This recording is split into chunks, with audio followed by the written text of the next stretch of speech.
Hey everybody, we've got a busy morning down at the toy store. We have 8 Amazon orders to get boxed up, get them out of here. When I say Amazon orders, I'm talking about these Super Mario Bros. Toads. I listed 50 of these on Amazon. We've sold 34. After that, 6 eBay orders. I'll have to get those boxed up. Once I get those 2 items off the list, we are going to finish testing out the mini fridges. Good news is, both of the Minecraft refrigerators worked. Now the Xbox mini fridges, not so much. I think we've got 4 of these that are good out of about 10. We were hoping that was going to be a little bit higher, but it's not the case. A lot of those, they just don't even turn on. That's kind of sometimes the way it works in the overstock game. As far as those Pokemon plush we worked on yesterday, I've got most of those spread around the store, and they look pretty good. One more thing we need to do, I have to figure out what's going on with these North boom mic arms. I don't know if these are just scuffed, but I'll have to figure that out. I need to clean all of this up. Down below is that mini pinball machine. There's also this video rocker chair. Kind of need to see what's going on with it. But as far as where this load stands, they all can't be winners, okay? Sometimes when you do these smaller buys, you pay a little bit more than you normally would. It's always better to buy as much as you can, but since we're kind of experimenting with the buys, you know, we're just taking what we get. Not every buy is a home run. Some of them you really have to chip away to get your money back, to eke out a little bit of profit.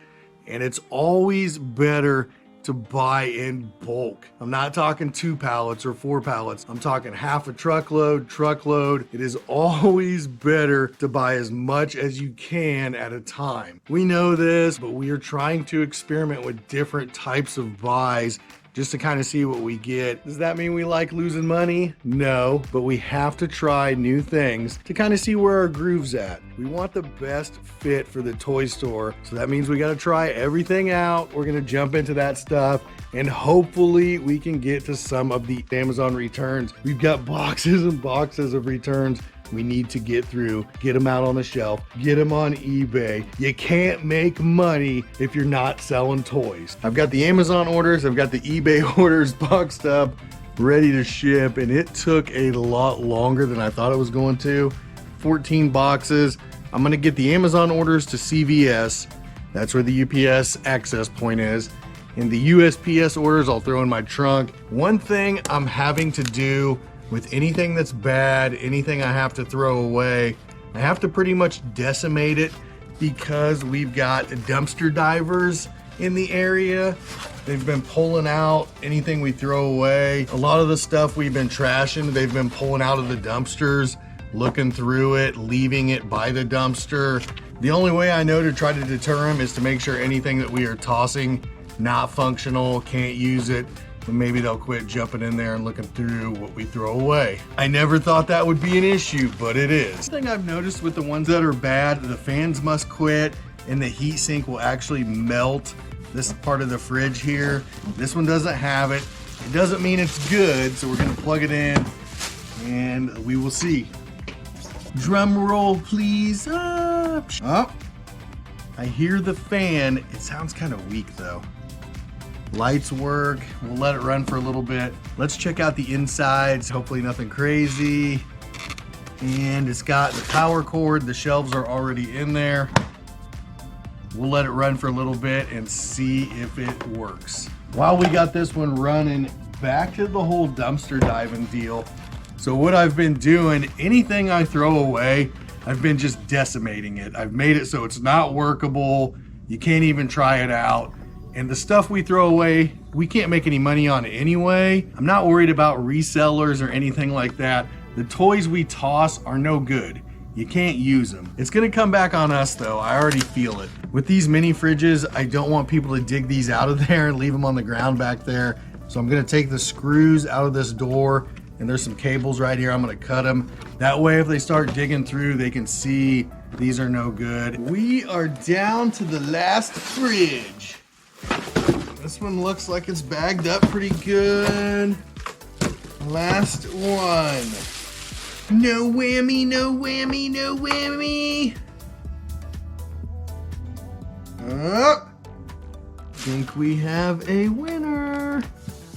All right, we'll see if it cools down a little bit, but I think this one is good.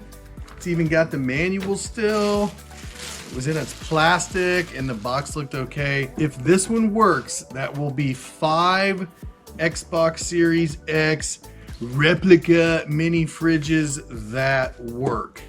I think we had 10 total. 50%, I mean, we'll take it. I didn't think any of them worked at first because we had like 3 in a row that were bad, but I'm hoping this one cools off and that'll be 5. And it is factory sealed. Very nice. Let's take a look at it. There it is, factory sealed, original plastic. Good to go.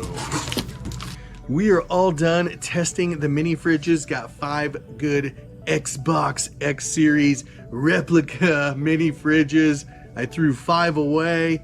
We have 2 of the Minecraft Creeper mini fridges. I'm hearing this called the Dirty Creeper because there is another one out there that's a little greener, that's not as good. We got the good ones. 2 of those that work. I'm moving on to the boom mic arms. I found 2 of them that were still in plastic. I don't really know what to do with these. Definitely an eBay item. Probably wouldn't sell them in the toy store until we get a video game section going. I'm gonna see what I can do with them. We still have to pull that pinball machine out. Well, I lost the rest of the footage for this video. I'm not sure what happened with it. There's some big news, something we're working on in the background I want to touch on, but I want to sum up the plush mini fridge deal. Okay, the mini fridges, there were 5 Xbox fridges that turned out to be good. 5 we had to throw away. The Pokemon plush, the 24-inch plush, we got those out. We've sold 3 or 4 of those already. As far as that mini pinball machine goes, we're not 100% sure what we're gonna do with it, how we're even gonna display it. Do we open it? Do we leave it out for people to play on it? We're still talking about it, right? It's still sitting in this box back here, which will kind of lead me into what I want to talk about, something that we've been planning for a little while, and it has to do with how we get product in the store. I've kind of mentioned it a few times in some of my previous videos, but we are actively looking for what we're calling a distribution center. Now think smaller. Don't think huge warehouse with trucks going in and out. I would say think more like a big storage unit with a garage door looking deal. We can wheel our pallets in. We can spread them out on benches. We can sort them, detag them, list them on eBay. Think of something like that. We really need something else to ramp up operations, kind of the next level. At first we were thinking maybe a second location with more storage in the back, a loading dock, something like that. But now we've really shifted our focus into more of a warehouse type location. I'm gonna be making a whole video on this topic.